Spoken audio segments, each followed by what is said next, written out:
Hello दोस्तों, नमस्कार। बात करेंगे 24 जनवरी के फर्स्ट एडिटोरियल की। और उससे पहले बता दूं आपको कि अगर आप पेड कोर्सेज एक्सेस करना चाहें तो आपको डाउनलोड करना है ये एप्लीकेशन प्ले स्टोर से। इसका लिंक डिस्क्रिप्शन में भी दिया है। कम्युनिटी जो है यूट्यूब कम्युनिटी, वहाँ पर भी आप जुड़ें क्योंकि वहाँ पर भी रेगुलर बेसिस पर क्वेश्चंस अपलोड किए जा रहे हैं। और साथ ही टेलीग्राम चैनल, उसका लिंक भी डिस्क्रिप्शन में आपको दिया है, वहाँ पर भी आप कनेक्ट हो जाएं क्योंकि वहाँ पर भी क्वेश्चंस आपको मिलेंगे। और इस सेशन के अलावा अब हम सेशन स्टार्ट करेंगे वोकैबुलरी का, तो उसका जो PDF है वो वहीं पर उपलब्ध आपको हो जाएगा। तो आइए स्टार्ट करें।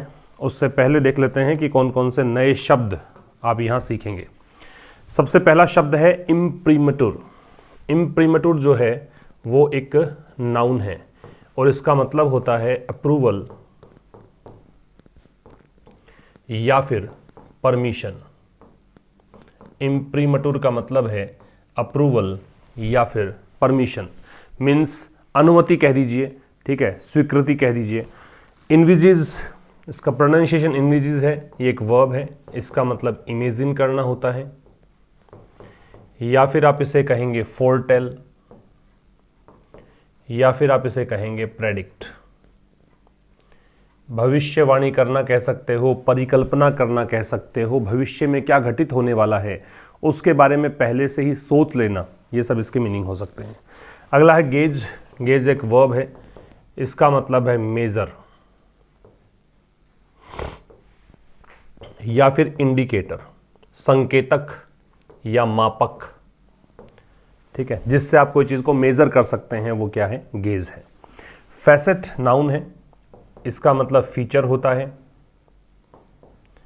या फिर इसे आप डायमेंशन कह सकते हैं। इसे कहा जाएगा पहलू या विशेषता, ठीक है, कोई भी चीज़ का क्या पहलू है उसके लिए आप फैसेट शब्द का यूज़ कर सकते हैं। फिर है फुटिंग। फुटिंग नाउन है, इसका मतलब होता है बेसिस या फिर कह सकते हैं फाउंडेशन, नींव कह दीजिए, आधार कह दीजिए। सब्सटेंटिव, ये एक एडजेक्टिव है। सब्सटेंटिव का मतलब सिग्निफिकेंट हो सकता है या फिर रियल कह सकते हो, महत्वपूर्ण है या वास्तविक है, वह सब्सटेंटिव। डिस्कोर्स एक नाउन है, इसका मतलब है कॉन्वर्सेशन, मीन्स बातचीत, या फिर इसे कह सकते हैं डायलॉग, ठीक है, बातचीत को, वार्तालाप को कह सकते हैं डिस्कोर्स। तो ये तो कुछ वर्ड्स हैं, इसका स्क्रीनशॉट आप ले लीजिए। आज का एडिटोरियल है फॉल्स डाइकोटोमी। डाइकोटोमी जो शब्द है इसका मतलब होता है विभाजन, सेपरेशन कह सकते हो या डिवीजन कह सकते हो। क्या बोल सकते हैं, या तो कह सकते हैं सेपरेशन या फिर कह सकते हैं डिवीजन। तो ये होता है डाइकोटोमी, सेपरेशन या डिवीजन, मीन्स पृथक्करण कह दो, विभाजन कह दो, दो भागों में बांटने का प्रोसेस कह दो। फॉल्स है इसका मतलब गलत है, तो डाइकोटोमी जो है वो गलत है, वो सेपरेशन जो आपने कर रखा है वो गलत है, ठीक है। इसको लेकर एडिटोरियल है। तो ये रिजर्वेशन वर्सेस मेरिट पर आधारित आर्टिकल है। आरक्षण और उसके जो सेकंड आपको एक ऑप्शन दिया गया वो है मेरिट, कि मेरिट के आधार पर जो एडमिशन होते हैं कॉलेजेस में, या फिर जो कुछ ऐसे तबके हैं समाज के जो पिछड़े हुए तबके हैं उनको रिजर्वेशन का सपोर्ट होना ही होना चाहिए। तो कोर्ट ने क्या कहा है उस बारे में, उसको लेकर एडिटोरियल लिखा गया है। देखिए, the supreme court has once again addressed. Supreme court की वर्ब है वो हैज एड्रेस्ड है। सुप्रीम कोर्ट ने एक बार फिर से एड्रेस किया है। एड्रेस किया है मतलब संबोधित किया है। तो सुप्रीम कोर्ट ने एक बार फिर से एड्रेस किया है, मतलब संबोधित किया है यूं कह दो, या इस मैटर पर एक बार फिर से बात की है, ये कह दीजिए। वैसे एड्रेस का मतलब डील करना भी होता है, एड्रेस का मतलब किसी को संबोधित करना भी होता है, ठीक है ना, अगर वर्ब के रूप में है। अदरवाइज नाउन के रूप में तो आपको पता ही है, ड्वेलिंग होती है कि कहाँ, पता जो बोलते हैं कि कहाँ आप रहते हैं, वो एड्रेस, वो पते को बोलते हैं। यहाँ पे वर्ब है तो इसे आप यूँ कहिए कि इस मुद्दे पर एक बार फिर से चर्चा की है। तो सुप्रीम कोर्ट ने एक बार फिर से बात की है, किस पर, मेरिट वर्सेस रिजर्वेशन डिबेट। इस डिबेट पर, डिबेट किस बारे में है, मेरिट वर्सेस रिजर्वेशन। अ मिसलीडिंग बाइनरी, ये एक भ्रामक, मिसलीडिंग का मतलब भ्रामक है, कंफ्यूज करने वाली है, मिसलीड करने वाली है। बाइनरी का मतलब होता है एक ऐसा सिस्टम जिसमें दो चीज़ें कंसिस्ट हों, दो चीज़ें मिली हुई हों। A system that consists two things, तो जो दो चीज़ों को मिलाकर बनता है वो क्या कहलाता है? बाइनरी। तो ये एक मिसलीडिंग बाइनरी है। तो ये दो चीज़ें जो हैं ये मिसलीड करने वाला एक खेल है। दैट हैज़ एंगेज्ड, दैट यहाँ पे इस बाइनरी के लिए है, ये वो बाइनरी है that has engage public and judicial discourse. Discourse का मतलब हमने देखा कि ये कॉन्वर्सेशन होता है, डायलॉग होता है, जिसने सार्वजनिक और न्यायिक जो एक डिस्कशन है उसको फॉर ईयर्स, काफ़ी वर्षों तक इसको एंगेज रखा है। ठीक है, सार्वजनिक रूप से चर्चा भी इसकी हुई है और जुडिशियल स्तर पर भी इसकी चर्चा हुई है। एक बार फिर समझ लीजिए, सुप्रीम कोर्ट की वर्ब है वो हैज़ एड्रेस्ड है, हैज़ के साथ में वर्ब की थर्ड फॉर्म। अगेन है वो एडवर्ब है। ठीक है, वंस, ट्वाइस, थ्राइस ये सब होते हैं, ये आपके एडजेक्टिव होते हैं और न्यूमरल एडजेक्टिव्स के पार्ट में आते हैं। मेरिट वर्स रिजर्वेशन है, जो ये एक डिबेट का नाम हो गया कि भी सुप्रीम कोर्ट ने एक बार फिर से इस मुद्दे पर बात करी है, इस डिबेट पर बात करी है। इस डिबेट के बारे में बताया है कि एक मिसलीडिंग बाइनरी है, बाइनरी नाउन है, मिसलीडिंग एडजेक्टिव है, ए डिटरमिनर है। दैट रिलेटिव प्रोनाउन है तो अपने एंटेसिडेंट को कनेक्ट करेगा, इसका एंटेसिडेंट बाइनरी है। तो ये एक ऐसी बाइनरी है जिसने पब्लिक और जुडिशियल डिस्कोर्स को काफ़ी वर्षों तक क्या रखा है? एंगेज रखा है। ठीक है, आगे देखिए, वाइल रूलिंग, वाइल के बाद जब वर्ब लगाते हैं तो आईएनजी फॉर्म में आती है। तो ये रूलिंग जो है आईएनजी फॉर्म में आ गई। तो वाइल के ठीक बाद में अगर वर्ब लगानी हो तो किस फॉर्म में आएगी? आईएनजी फॉर्म में। तो while ruling in favour of extending reservation to OBCs, तो ये रूल देते हुए या ये निर्णय देते हुए किसके फेवर में? इस फेवर में कि extending reservation to OBCs, extend का मतलब यहाँ प्रोवाइड करना है। ठीक है, तो इसके फेवर में निर्णय देते हुए क्या निर्णय दिया कि भी ओबीसीज को आरक्षण मिले, किसमें? ऑल इंडिया कोटा में। ठीक है, ऑफ सीट्स, और सीट्स किसकी हैं? ये एडमिशन की। एडमिशन कहाँ पे होना है? तो एडमिशन जहाँ पर भी होना उसके लिए टू लगेगा। Under graduate and post graduate medical and dental courses, इनमें एडमिशन। ठीक है, the court has concluded, court की वर्ब हैज कंक्लूडेड, कोर्ट ने ये निष्कर्ष निकाला है that the binary has become superfluous, कि ये जो सिस्टम है मेरिट वर्सेस रिजर्वेशन ये अब सुपरफ्लुअस हो चुका है, इसका कोई महत्व नहीं है। बाइनरी के वर्ब है वो हैज बिकम है। तो पहले सब्जेक्ट वर्ब निकाल लेते हैं। तो सब्जेक्ट वर्ब देखिए, कोर्ट है, कोर्ट की वर्ब तो हैज कंक्लूडेड है, हैज के साथ फिर से वर्ब की थर्ड फॉर्म। बाइनरी है, इसकी वर्ब हैज के साथ थर्ड फॉर्म दे रखी है आपको, यहाँ पे भी हैज बिकम है। बाकी वाइल के साथ आईएनजी लगेगा। एडमिशन कहाँ का है, एडमिशन किस कोर्स में है, किस कॉलेज में है, उसके लिए प्रिपरेशन टू लगेगा। ठीक है, एक्सटेंड का प्रोवाइड करना है, देना है। तो ये निर्णय देते हुए किस फेवर में कि भी रिजर्वेशन मिलना चाहिए ओबीसीज को ऑल इंडिया कोटा में, ये सीट्स किसकी हैं? तो ये ऑल इंडिया कोटा में सीट्स में सीट किसकी हैं कि अगर आपको अंडर ग्रेजुएशन कोर्स के अंदर एडमिशन लेना हो या पोस्ट ग्रेजुएट मेडिकल या डेंटल कोर्सेज में एडमिशन लेना हो, उसकी बात की है। तो कोर्ट ने यहाँ पे निष्कर्ष निकाला है ऐसा करते हुए कि ये जो बाइनरी है ये मेरिट और रिजर्वेशन वाली बाइनरी है, ये सुपरफ्लुअस बन चुकी है। सुपरफ्लुअस पता ही आपको कि ये मोर देन रिक्वायर्ड है, आवश्यकता से अधिक है, सतही बात है, मतलब उसको बोलते हैं superfluous. The courts have now come to recognise, courts की वर्ब है वो हैव कम है, नाउ है ये एडवर्ब ऑफ टाइम है। कोर्ट्स अब ये जो है इसने रिकॉग्नाइज किया है, इसने पहचाना है क्या? द आइडिया, इस विचार को, विचार किसका है? सब्सटेंटिव इक्वलिटी का। सब्सटेंटिव का मतलब यहाँ पे रियल मान लीजिए, इंपॉर्टेंट या रियल हमने देखा था, सिग्निफिकेंट या रियल, कि वास्तव में समानता का विचार क्या है, किसे आप समानता कहते हैं, इस बात को रिकॉग्नाइज करने की कोशिश करी है कोर्ट्स ने। विथ सीज, ये इक्वलिटी के लिए आ रहा है। तो ये जो इक्वलिटी है ये क्या है? अफर्मेटिव एक्शन को देखती है। अफर्मेटिव एक्शन क्या होता है वो समझ लो पहले। अफर्मेटिव एक्शन का मतलब है पिछड़ा हुआ कोई तबका है समाज का, उसमें रिप्रेजेंटेशन को बढ़ाने का कार्य। ठीक है, कोई पिछड़ा हुआ तबका है समाज का, जो अंडर प्रिविलेज सेक्शन है समाज का, उसके अंदर रिप्रेजेंटेशन बढ़े, उसमें लोग आगे आएँ, उनके लिए कुछ ऐसी योजनाएं लाई जाएँ ताकि उनकी उन्नति हो, उसे कहा जाता है अफर्मेटिव एक्शन।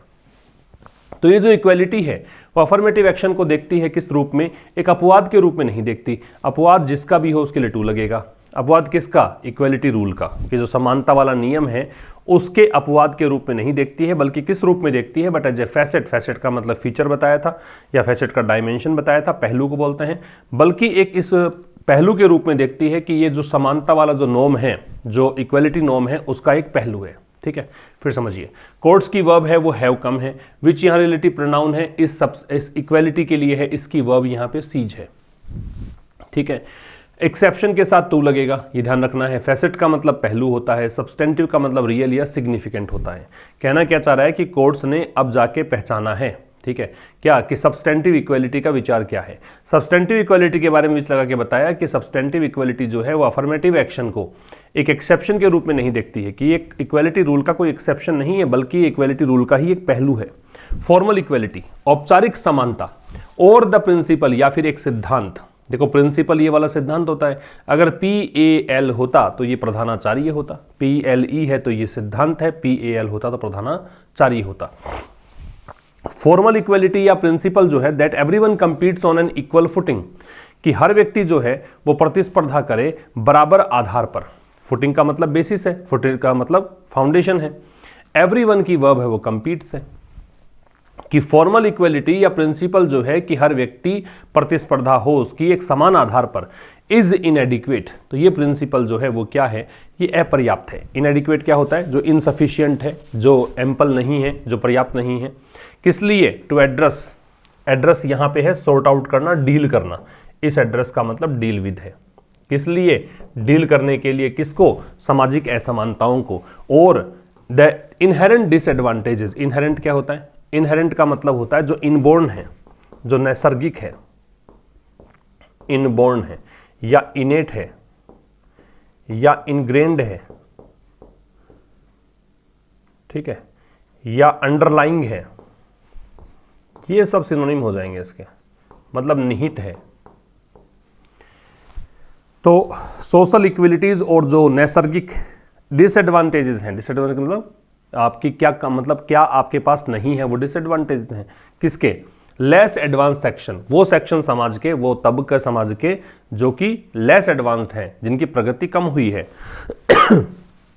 नेसेसिटेटिंग, ये प्रेजेंट पार्टिसिपल होगा, क्योंकि सिमल्टेनियस एक्शन जब आते हैं, दो एक्शन साथ में आते हैं तो एक ING फॉर्म में आता है। क्या करते हुए, प्रोविजंस को आवश्यक बनाते हुए। क्या provisions, that help them compete with the advanced classes, वो प्रोविजंस, प्रोविजंस के लिए दैट, जो कि हेल्प करते हैं उनकी, किसके लिए, कि वो एडवांस क्लासेस के साथ में कंपीट कर सकें, समाज के उन तबकों के साथ में प्रतिस्पर्धा कर सकें जो कि जिनकी उन्नति ज़्यादा हुई है। ठीक है, फिर समझना, फॉर्मल इक्वलिटी या जो सिद्धांत है कि हर व्यक्ति कंपीट करे इक्वल फुटिंग पर, बराबर उनकी प्रतिस्पर्धा हो, ये जो प्रिंसिपल है ये अपर्याप्त है। किस लिए, सोशल इनइक्वलिटीज को एड्रेस करने के लिए, कि जो समाज में असमानताएं हैं उनको आप डील केवल इस सिद्धांत के आधार पर नहीं कर सकते। और यहाँ पे जो लेस एडवांस सेक्शंस हैं उनके नैसर्गिक कुछ डिसएडवांटेजेस हैं, जन्म से ही उनको मतलब वो अपने आप को पिछड़ा हुआ पाते हैं, तो कैसे वो प्रतिस्पर्धा कर पाएंगे। तो ये क्या करता है, ये इन प्रोविजंस को नेसेसिटेट कर देता है, आवश्यक बना देता है, वो प्रोविजंस जो कि उन लोगों की सहायता करते हैं। ये दैम वो लोग हैं जो कि लेस एडवांस्ड सेक्शन से बिलोंग करते हैं, कि वो कंपीट कर सकें एडवांस क्लासेस के साथ में।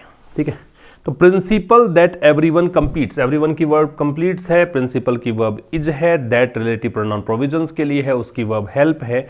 और हेल्प के साथ में आपको काफ़ी बार मैंने बताया है, अगर आप नए हैं चैनल पर तो देखिए, लिख लीजिए इसको, कि हेल्प के साथ V0 भी आता है और 2 + V0 भी आता है। मतलब इन्फिनिटिव भी लगा सकते हो और बेयर इन्फिनिटिव भी लगा सकते हो, बोथ आर राइट। लेकिन ज़्यादा प्रचलन में चीज़ जो है वो V0 है, बेस फॉर्म जो है वर्ब की बेयर इन्फिनिटिव ज़्यादा चलन में है आजकल, उसको आप फॉलो कर सकते हैं। आगे देखिए, the competitive examination be necessary. अब लेखक कह रहा है कि प्रतिस्पर्धी एग्जाम आप करवाते हो किसी भी एडमिशन के लिए किसी कॉलेज में, वो हो सकता है कि जरूरी हो, किसके लिए, डिस्ट्रीब्यूशन ऑफ एजुकेशनल अपॉर्चुनिटीज, शैक्षणिक अवसरों को प्रदान करने के लिए या वितरण करने के लिए। But it does not enable equal opportunity, it आ रहा है इस कॉम्पिटिटिव एग्जामिनेशन के लिए प्रोनाउन। लेकिन ये जो कॉम्पिटिटिव एग्जाम है वो बराबर समानता, बराबर अवसर नहीं देता है फॉर दोज, उन लोगों के लिए, competing without the aid of social and cultural capital. कौन से लोग, जो कि प्रतिस्पर्धा कर रहे हैं लेकिन उनके पास ना तो सामाजिक और ना ही कल्चरल कैपिटल है। ठीक है, सामाजिक कैपिटल क्या होती है, सोशल रिलेशनशिप को क्या कह सकते हो कि आगे बढ़ाने वाली जो कैपिटल है वो सोशल कैपिटल है। कल्चरल कैपिटल से मतलब है आपकी नॉलेज क्या है, आपकी स्किल्स क्या हैं, जिसके माध्यम से आप समाज में ऊंचे दर्जे पर पहुंच सकते हैं, वो आपकी कल्चरल कैपिटल है। ठीक है, तो जिनको समाज में मतलब कह सकते हो कि अवसर पर्याप्त नहीं मिलते हैं, ठीक है, जिनके पास इतना कोई मतलब कहें कि इतनी स्किल्स या इतनी नॉलेज नहीं है कि समाज में प्रतिष्ठा प्राप्त कर सकते हैं, तो ये जो चीज़ें हैं उनके बिना अगर वो compete कर रहे हैं तो ये उनको इक्वल अपॉर्चुनिटी प्रोवाइड कर नहीं सकती। इनहेरिटेड स्किल्स, साथ में कौन सी कुशलताएं जो इनहेरिटेड हैं, जो जन्म से उनको मिलनी चाहिए, है ना, जो नैसर्गिक हैं, जो कि आनुवांशिक गुण के रूप में आती है, वो इनहेरिटेड है। और दूसरी बात क्या है, early access to quality schooling, और उनको क्वालिटी स्कूलिंग की बचपन में ही उनको ऐसी स्कूल मिल जाए, एक ऐसी स्कूली शिक्षा मिल जाए जो कि क्वालिटी वाली स्कूली शिक्षा हो, वो भी उनको नहीं मिल पाती है। एक्सेस के साथ में टू लगता है कि एक्सेस कहाँ पे आप बात कर रहे हो, किस तक की पहुंच की बात कर रहे हो, उसके लिए टू का प्रयोग करेंगे। तो यहाँ कॉम्पिटिटिव एग्जामिनेशन सब्जेक्ट है, इसकी वर्ब है मे बी। इट यहाँ इसका प्रोनाउन है, इसकी वर्ब है डज नॉट इनेबल। इनेबल यहाँ पे मैन वर्ब हो गई, डज हेल्पिंग वर्ब हो गई, नॉट एडवर्ब ऑफ निगेशन हो गया। तो प्रतिस्पर्धी एग्जामिनेशन जो है हो सकता है आवश्यक हो किसके लिए, शैक्षणिक अवसरों के वितरण के लिए, लेकिन ये इक्वल अपॉर्चुनिटीज नहीं देता है। किसको, मतलब अगर आप कॉम्पिटिटिव एग्जाम करवा रहे हो तो ये कोई बराबर समानता नहीं है, कोर्ट का मानना है ऐसा, उन लोगों के लिए जो कि compete कर रहे हैं बिना सोशल और कल्चरल कैपिटल के, इनहेरिटेड स्किल्स के, और उनको स्कूली शिक्षा भी बचपन में नहीं मिल पाती है, तो इसके बगैर वो compete कर रहे हैं, तो उनको इक्वल अपॉर्चुनिटी कहाँ मिल रही है। Good performance in an examination does reflect hard work. Reflect का मतलब यहाँ पे शो या डिस्प्ले है, दर्शाना, शो करना या डिस्प्ले करना, दर्शाना। तो गुड परफॉर्मेंस जो एग्जाम में है, एग्जाम में जो अच्छी परफॉर्मेंस है वो, अब ये डज देखो रिफ्लेक्ट से पहले है, क्या जरूरत पड़ गई ऐसी कि वर्ब से पहले डज लगा दें। तो जब आप मैन वर्ब से पहले डू, डज या डिड लगाते हैं तो वो इम्फेसाइज करता है उस चीज़ को, उस पर जोर देने का काम करता है। जैसे मैं कहूँ कि आई डू स्पीक इंग्लिश, मैं अंग्रेजी बोलता तो हूँ, इसका मतलब कहीं ना कहीं कुछ आपको एक्स्ट्रा कोई चीज़ ऐड करनी है, आपको कुछ वहाँ पे इम्फेटिक वे में उसको बोलना है कि भाई मैं फ्लुएंटली नहीं बोल सकता, तो I do speak English but not fluently. इस प्रकार के सेंटेंसेस को आप मैन वर्ब से पहले डू, डज, डिड लगा के लिखते हैं। तो यही कह रहा है कि अच्छी परफॉर्मेंस एग्जाम में है वो आपके हार्डवर्क को तो दर्शाती है, ठीक है, आपने मेहनत करी है तभी तो आपके नंबर अच्छे आए हैं, but does not always reflect merit. लेकिन ये हमेशा ही मेरिट नहीं दर्शाती। मेरिट का मतलब आप योग्यता रखते हैं उस चीज़ की। सोलेली of one's own making, one's own making का मतलब होता है खुद के कर्म पर आधारित, कि आपकी मेहनत से ही, केवल आपके कारण ही ऐसा हुआ, ये अकम्प्लिशमेंट जो है, ये उपलब्धि है, ये अचीवमेंट आपके जीवन का है, वो आपके कारण ही ऐसा हुआ है। सोलेली का मतलब होता है ओनली, इसे आप मेयरली भी कह सकते हो, इसे आप ओनली भी कह सकते हो। ठीक है, तो लेखक कह रहा है कि ठीक है आपने कॉम्पिटिटिव एग्जाम में अच्छा स्कोर किया तो समझ में आता है कि आपने मेहनत करी होगी, लेकिन इसका मतलब ये नहीं है कि केवल आपकी मेहनत से ही है। हो सकता है कि आपको बचपन में ही क्वालिटी स्कूलिंग मिल गई हो, आपको घरेलू माहौल ऐसा मिल गया हो जिससे कि आप दूसरों से बहुत आगे अपने आप को पाते हैं। ठीक है, इस तरीके की चीज़ें यहाँ पे कहना चाहते हैं। द रेट्रिक सराउंडिंग मेरिट, देखो रेट्रिक का मतलब बयानबाजी को बोलते हैं। जब किसी को इन्फ्लुएंस करने के लिए आप बड़ी बड़ी बातें करते हैं या फिर किसी को इन्फ्लुएंस करने के लिए बड़ी बड़ी चीज़ें लिख देते हैं, आप राइटिंग भी हो सकती है, स्पीच भी हो सकता है, उसे आप कहते हैं रेट्रिक।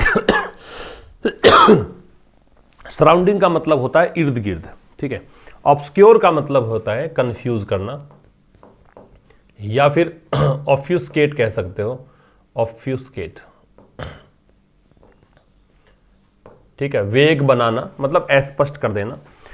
तो कह रहा है कि बयानबाजी किसके इर्द गिर्द, योग्यता के इर्द गिर्द, कि अगर आप योग्यता की बात करते हो और उसके इर्द गिर्द कुछ बातें करते हैं तो ये जो रेट्रिक है ये क्या करता है, ऑब्सक्योर करता है, कंफ्यूज करता है उस तरीके को जिस तरीके से परिवार, स्कूली शिक्षा, भाग्य और जो टैलेंट्स का गिफ्ट है, ठीक है, that the society currently value, जिसे कि समाज वर्तमान में क्या करता है, वैल्यू देता है, ठीक है। तो ये सब चीज़ें जो है एड्स। अब देखो, अब यहाँ पे जो ऐड दे रखा है AIDS, इसकी जगह पे ऐड होना चाहिए, क्योंकि देखो तीन चीज़ें हो गई, family schooling Fortune, gift of talents, चार चीज़ें हो गई, प्लूरल है तो इसको कर दीजिए ऐड, ये एस को हटा के ऐड कर देंगे।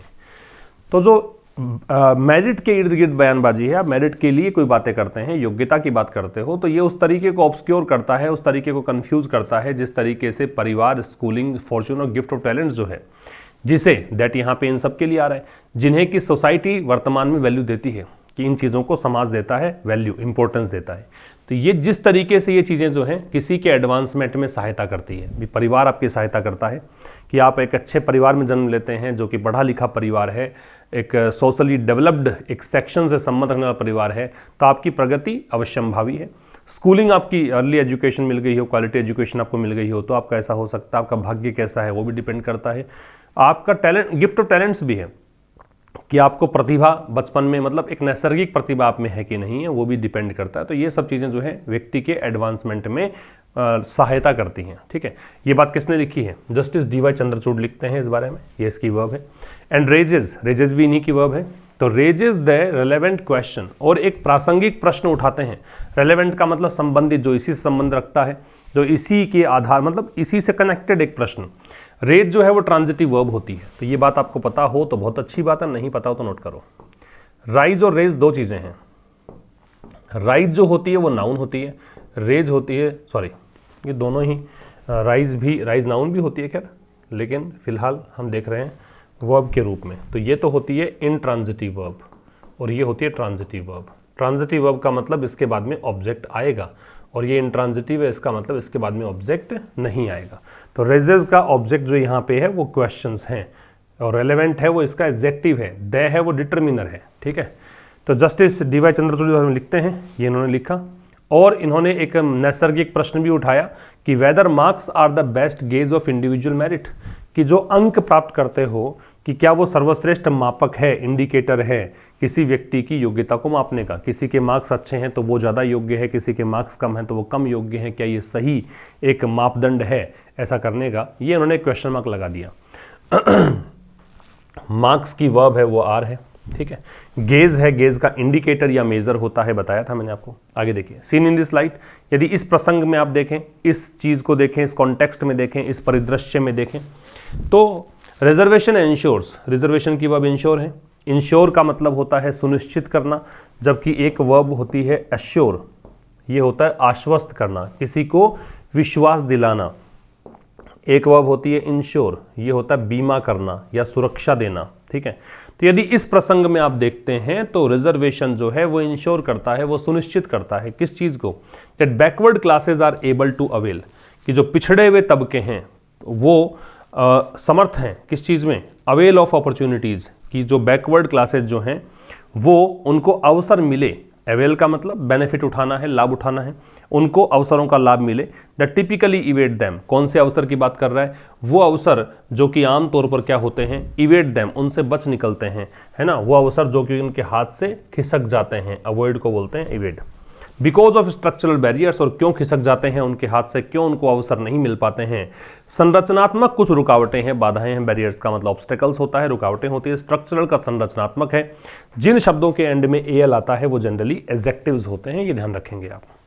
तो कह रहा है कि इस संबंध में अगर देखें तो रिजर्वेशन इंश्योर करता है, आरक्षण सुनिश्चित करता है कि बैकवर्ड क्लासेज जो हैं वो समर्थ बन पाएं, किसके लिए? अवसरों का लाभ उठाने के लिए। कौन से अवसर? जो कि उनको इवेड करते हैं, किस कारण से? स्ट्रक्चरल बैरियर्स के कारण। ठीक है भाई। The provision of 27% reservation for OBCs, जो प्रोविजन है, एक नियम बना हुआ है कि 27% आरक्षण किसके लिए है? ओबीसीज के लिए। किसके भीतर है ये? विदिन, विदिन मतलब इसी के भीतर। किसमें है? AIQ, ऑल इंडिया कोटा के अनुसार। वॉज इंट्रोड्यूस, तो ये प्रोविजन इसको इंट्रोड्यूस किया गया। ये पैसिव का स्ट्रक्चर है क्योंकि बी के साथ में थर्ड फॉर्म है। ओनली इन जुलाई 2021, कब की बात है? जुलाई 2021 की ही तो बात है, ज़्यादा कोई टाइम नहीं हुआ है। तो ओबीसीज के लिए 27% रिजर्वेशन दिया जाएगा, ये बात इंट्रोड्यूस की गई थी जुलाई 2021 में। इम्प्लीमेंटेड फ्रॉम 1986, कह रहा है कि भाई ये इंप्लीमेंट किया गया 1986। इंप्लीमेंट का मतलब लागू करना, तो लागू हुआ था 1986 में। द AIQ वॉज इन्विजिज्ड, तो जब से लागू हुआ तो ऑल इंडिया कोटा जो है इसके बारे में ये इमेजिन किया गया। ये भी पैसिव है और वॉज के साथ थर्ड फॉर्म है। वॉज जो है बी का रूप है। Is, am, are, was, were, be, been, being, ये 8 चीज़ें होती हैं जिनके साथ में अगर थर्ड फॉर्म आता है तो उसे आप पैसिव कहते हैं। तो ये पैसिव का स्ट्रक्चर है। तो जब से लागू हुआ है 1986 से ऑल इंडिया कोटा को ये परिकल्पना की गई as a domicile free quota, कि ये जो कोटा है ये डोमिसाइल फ्री है। डोमिसाइल का मतलब होता है ड्वेलिंग, आपका रहने का स्थान, आपका आवास। ठीक है, ड्वेलिंग को बोलते हैं। तो डोमिसाइल फ्री का मतलब हो गया कि आप कहाँ के निवासी हैं, कोई फर्क नहीं पड़ता। इररेस्पेक्टिव ऑफ योर ड्वेलिंग, कोई फर्क नहीं पड़ता, जम्मू कश्मीर के हैं, कोई फर्क नहीं, राजस्थान के हैं, दिल्ली के हैं, आपको ये कोटा मिलेगा, ये कहना चाहता है। ठीक है, टू एक्सेस, किसके लिए? ताकि आपको मेडिकल शिक्षा प्राप्त करने के लिए सभी कॉलेजेस में, देश के किसी भी कॉलेज में आप जाएं, मेडिकल शिक्षा प्राप्त करने के लिए आपको ये ऑल इंडिया कोटा तो मिलेगा ही मिलेगा। इट कंप्राइजेज, कंप्राइज का मतलब होता है से मिलकर बना होना, और जनरली कंप्राइज के साथ में हम किसी प्रेपोजिशन का प्रयोग नहीं करते हैं, ठीक है। लेकिन कई बार क्या होता है कि इसको आप ऑफ देखते हैं इसके बाद में, वो तब पॉसिबल है जब बी के साथ में ये थर्ड फॉर्म के रूप में आएगा, उस केस में ये एडजेक्टिव बन जाता है, ठीक है, पास्ट पार्टिसिपल बन जाएगा। तो बी के साथ में अगर थर्ड फॉर्म आएगी तो आप ऑफ लगा दीजिएगा, अन्यथा इसके साथ में आप ऑफ नहीं लगाएंगे। तो कह रहा है इट कंप्राइजेज, इट की वर्ब कंप्राइजेज है 15% of under graduate medical and dental seats. तो ये 15% अंडर ग्रेजुएट मेडिकल और डेंटल सीट्स को कंप्राइज करता है, मतलब ये इसके अंदर, इस कोटा के अंदर ये शामिल है, ठीक है। और 50% जो है पोस्ट ग्रेजुएट सीट्स इसमें शामिल हैं, सरेंडर्ड। और ये सीट्स किसने सरेंडर की हुई होती हैं? ये सीट्स दी हुई होती हैं स्टेट्स के द्वारा, किसके लिए? एडमिशन के लिए। एडमिशन किसके माध्यम से? एक सेंट्रल पूल, मतलब जो केंद्र स्तर पर जो एक आरक्षण की व्यवस्था है, केंद्रीय स्तर पर जो एक सेंट्रल पूल का मतलब ग्रुप ऑफ आइटम्स होता है, ग्रुप ऑफ सेम थिंग्स होता है। तो सेंट्रल पूल के माध्यम से ये एडमिशंस होते हैं, ठीक है। इसके लिए जो स्टेट्स ने सरेंडर की हुई सीट्स वो भी इसमें शामिल होती हैं, ये कहना चाह रहा है। फॉर 2 डिकेड्स, 2 दशकों तक there was no reservation, no reservation की वह वॉज है, नो डिटर्मिनर होता है, नॉट होता है वह एडवर्ब होता है, नो डिटर्मिनर होता है। वॉज पहले इसलिए है क्योंकि देयर से स्टार्ट है, देयर से स्टार्ट होने पर इन्वर्जन लगता है, इन्वर्जन का मतलब क्रियाकर्ता से पहले आती है। तो 2 दशकों तक कोई आरक्षण की व्यवस्था नहीं थी इस सेगमेंट में, इस पार्ट में। अगर हम इस हिस्से की बात करें, इस सेगमेंट की बात करें, तो कोई रिजर्वेशन था ही नहीं। 2007 की बात करें तो ये जब ईयर की बात करते हो आप, और पर्टिकुलरली उसी ईयर की बात करते हो, तो इनका प्रयोग करते हैं। अगर 2007 से लेकर आज तक की हम बात करते होते तो यहाँ पे सिंस का प्रयोग करते। 2007 में कोर्ट ने अलाउ किया, कोर्ट की वर्ब अलाउड है क्या? एससीज जो शेड्यूल्ड कास्ट है उसके लिए 15% रिजर्वेशन को इंट्रोड्यूस कर दिया, और 7.5% किसके लिए? एसटीज जो शेड्यूल्ड ट्राइब है उनके लिए, अनुसूचित जाति अनुसूचित जनजाति के लिए। इवन व्हेन, है ना, the OBC Kota was introduced in central government institution alone. उस समय भी जब ओबीसी कोटा जो है इसको इंट्रोड्यूस किया गया था, इसकी वर्ब है सेंट्रल गवर्नमेंट इंस्टीट्यूशंस में, कि जो केंद्रीय सरकारी संस्थान हैं उनमें जब इंट्रोड्यूस किया गया था। अलोन का मतलब केवल इन्हीं में किया गया था, स्टेट में नहीं किया गया था। There was none in state colleges, तो तब भी स्टेट कॉलेजेस में कोई सिस्टम नहीं था ऐसा। नन की वर्ब वॉज है नन यहाँ प्रोनाउन का काम करेगा, क्योंकि जब आप वर्ब लगाते हो तो वर्ब तो सब्जेक्ट को देखकर लगाते हो, और सब्जेक्ट नाउन या प्रोनाउन होता है। नन यहाँ पे नाउन नहीं है, प्रोनाउन होगा तो प्रोनाउन हो जाएगा, ठीक है। फिर समझना कि जब ओबीसी कोटा को इंट्रोड्यूस किया गया सेंट्रल गवर्नमेंट इंस्टीट्यूशंस में, तो there was none in state colleges, तब भी, उस स्थिति में भी, ये इवन व्हेन दे रखा है ना, तो इवन इम्फेटिक है यहाँ पे, उस स्थिति में भी स्टेट कॉलेजेस में कोई भी ऐसी व्यवस्था नहीं थी। The decision to end this discrimination, इस भेदभाव को एंड करने का जो डिसीजन है, नाउ है जुडिशियल इम्प्रीमेटूर। इम्प्रीमेटूर का बताया था कि अप्रूवल होता है, परमिशन होता है, तो अब इसको अनुमति है, किसकी? जुडिशियल, मतलब कोर्ट की अनुमति इसको प्राप्त है। तो डिसीजन की वर्ब है वो हैज है, जुडिशियल एडजेक्टिव है, इम्प्रीमेटूर जो है वो नाउन है। The court has also rejected this argument, court ने ये आर्ग्यूमेंट, ये तर्क भी रिजेक्ट कर दिया। क्या तर्क?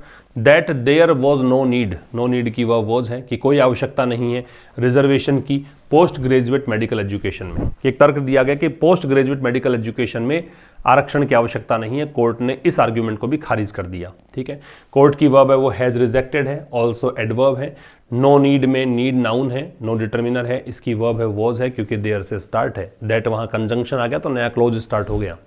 द इम्पैक्ट ऑफ बैकवर्डनेस, पिछड़ेपन का जो प्रभाव है, इंपैक्ट का मतलब होता है इफेक्ट, प्रभाव, तो पिछड़ेपन का जो प्रभाव है, इट हैज सेड, इसमें कहा, किसने कहा? कोर्ट ने कहा कि पिछड़ेपन का प्रभाव जो है डज नॉट सिंपली डिसअपीयर, वो ऐसे ही गायब नहीं हो जाता है। तो इंपैक्ट की वर्ब है वो डज अपीयर, ये दे रखा है नॉट नेगेटिव बनाने के लिए, सिंपली एडवर्ब है, ठीक है। तो पिछड़ेपन का प्रभाव कोर्ट ने कहा कि ऐसे ही गायब नहीं हो जाता है, because a candidate has a graduate qualification, क्योंकि जो उम्मीदवार है उसके पास ग्रेजुएट क्वालिफिकेशन है, and does not create parity, parity का मतलब होता है सिमिलैरिटी, पैरिटी का मतलब है सिमिलैरिटी, समानता, बराबरी, ठीक है। और डिसपैरिटी, DIS जोड़ दोगे इससे पहले तो असमानता हो जाएगा, डिससिमिलैरिटी हो जाएगा क्योंकि एक कैंडिडेट जो है उसके पास ग्रेजुएट क्वालिफिकेशन है और वो समानता नहीं क्रिएट करता है, किसके बीच में? Advanced classes and backward classes, जो उच्च तबका है, एडवांस क्लासेस हैं वो, और जो पिछड़ा हुआ तबका है उनके बीच में समानता नहीं आ पाती है इससे, ठीक है। बिटवीन के साथ एंड लगता है, तो ये एंड लगा हुआ है। द लेटेस्ट जजमेंट मार्क्स, जो हाल ही में जजमेंट आया है कोर्ट का, वो यहाँ पे मार्क करता है, चिन्हित करता है, मार्क्स इसकी वर्ब है। अनदर नोटेबल एडिशन, एक और मुख्य बात इसमें जोड़ता है। नोटेबल का मतलब प्रमुख, man, prominent, famous, important. Another के बाद नाउन है, सिंगुलर आती है, तो ये सिंगुलर है। अगर होता अदर तो नाउन लगाते प्लूरल, अगर होता द अदर तो वो स्पेसिफिक होता रेफरेंस, उस केस में सिंगुलर और प्लूरल दोनों लग सकते हैं, वो कॉन्टेक्स्ट देख के पता लगेगा, ठीक है। तो कह रहा है कि भाई जो लेटेस्ट जजमेंट है वो एक और नोटेबल एडिशन यहाँ पे देता है। किस चीज़ का एडिशन है? To the body of affirmative action jurisprudence. Jurisprudence जो होता है वो एक लीगल, एक कह सकते हैं न्यायिक क्षेत्र जो होता है ना, उसको बोलते हैं, विधि शास्त्र को बोलते हैं, न्यायिक क्षेत्र को बोलते हैं।